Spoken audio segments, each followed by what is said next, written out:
nandito tayo para tignan itong aking ginawang programa it is the formal name for it is the Greater Metro Manila Waterways Cleaning and Cleaning Operation o Plan Kontra Baha ang tawag namin dito. Dahil napag-aralan namin ng mabuti at malaking bahagi sa flooding ay ang siltation. Masyadong na mababaw yung ating mga spillway.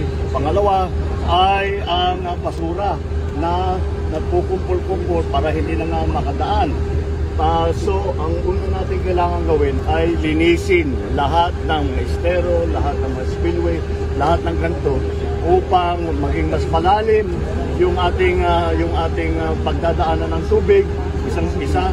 Pangalawa, para maayos natin at maging mas maganda ang pagtakbo ng tubig para hindi nga maiwan ang lupa na nanggagaling sa taas, yung nagsisiltation. Hindi ito maaaring gawin na minsan lang. Ito ay patuloy nating gagawin, hindi natin titigilan ito.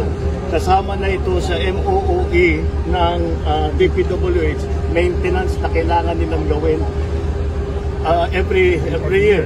Ngayon, itong unang phase, kailangan dahil napakalalim pa, 10 meters pa yung huhukayin on average sa atin. Ganun ka babaw na yung tubig. 10 meters ang kailangan natin hukayin para yung iba 20 meters. I'm sorry, 10 feet. 3 meters pala, sorry. 3 meters, 10 feet upang matiyak natin na maganda ang pagdadaloy ng tubig. Ngayon, we will continue to do this first part of the O-Plan hanggang July of next year. Ng mga 9 months ito, hindi namin titigilan.